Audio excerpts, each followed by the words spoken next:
l'intimité de l'histoire. Aujourd'hui, Clémentine, vous nous racontez une reine, alors franchement, la moins connue de l'histoire de France, qui, comme nos dames du jour, a préféré rester toute seule aussi après l'assassinat de son mari, le roi Henri III. Louise de Lorraine a vécu un deuil absolu. Oui, pourtant reine de France pendant 15 ans. Moi, je suis sûre que si on faisait un micro-trottoir en disant qui est cette dame, vous voyez, les Catherine de Médicis, même Marie-Thérèse d'Autriche, on les connaît quand même à peu près. Et elle est tout à fait inconnue parce que son mari l'a totalement éclipsée, la malheureuse.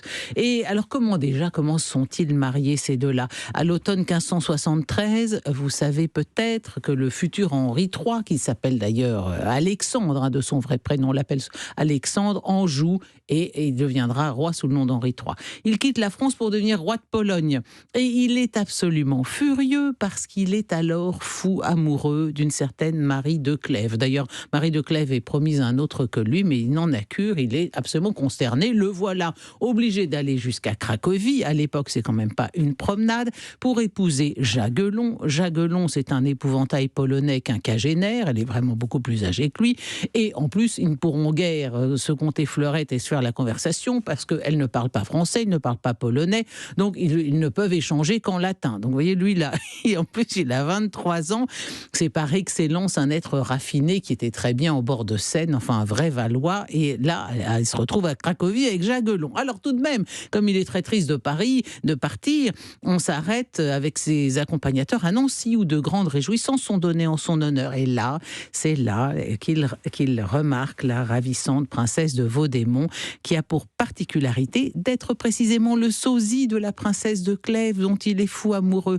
À 20 ans, peut-on lire, grande, blonde au teint d'albâtre, aux yeux bruns clairs, très doux, voilée par une légère myopie, la silhouette fine et racée, Louise de Lorraine Vaudémont est belle, d'une beauté délicate et émouvante. Alors, évidemment, quand quelques mois plus tard, dans le courant de l'année 1574, Henri, là, du fin fond de la Pologne, apprend la mort de son frère aîné Charles IX, mort qui fait de lui le nouveau roi de France. Il quitte la Pologne, bride abattue, et rentre en France. Et là, consternation, parce qu'il apprend la mort de la femme de ses rêves, qui de toute façon était mariée, puis elle est morte en couche, Marie de Clèves. N'empêche qu'il est absolument fou de douleur, ravagé par le chagrin, mais le voilà roi, et il va bien falloir se marier.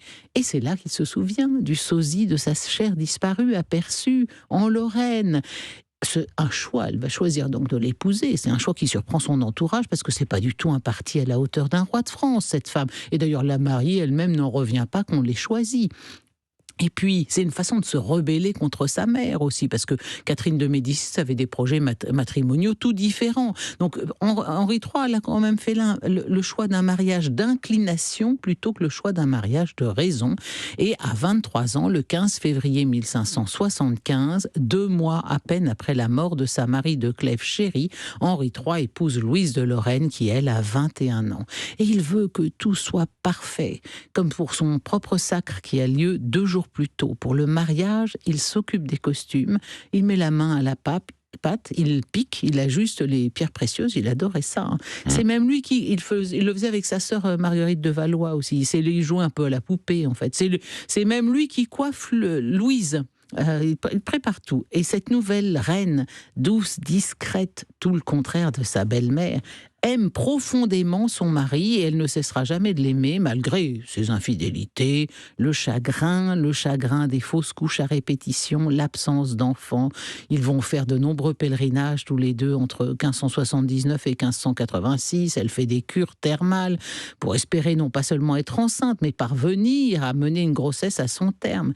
Et malgré ses échecs, Henri aussi l'aime sincèrement. Ça n'empêche pas de la tromper d'ailleurs, mais c'est un des rares ménages royaux dans notre histoire de France qui s'aime sincèrement, profondément.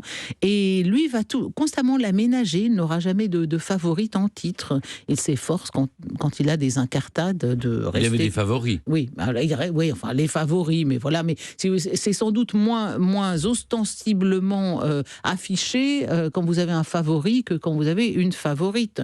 Bon, enfin, en tout cas, et en plus, pour elle, ça n'a pas dû être facile parce qu'elle a dû être constamment tiraillée entre sa famille, les Lorraines Lorraine, les Guises et les Valois sont deux familles qui se haïssent à mort, surtout dans cette période de guerre de religion.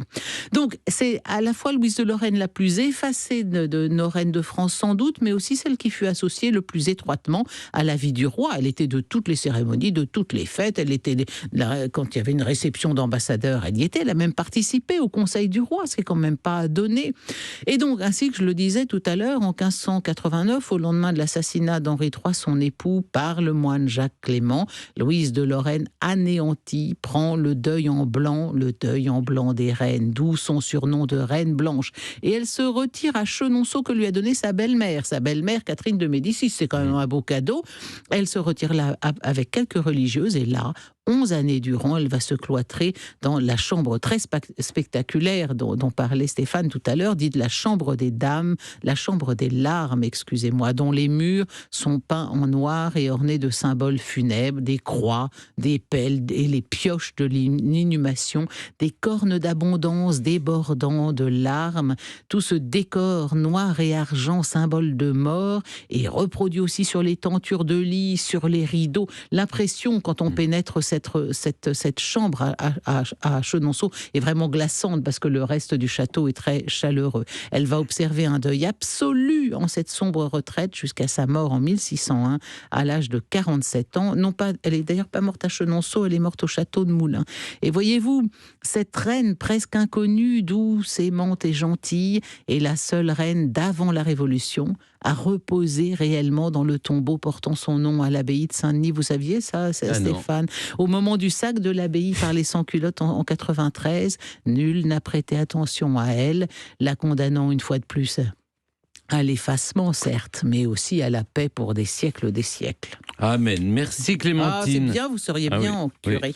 8 minutes 20. Formidable. Oh, c'est pas vrai. Merci Clémentine. Oh, zut alors. Et maintenant, c'est le moment de l'émission. Vous le savez, chers auditeurs, je ne contrôle plus rien puisque c'est Jean-Luc qui prend la main pour le quiz Born to be Alive.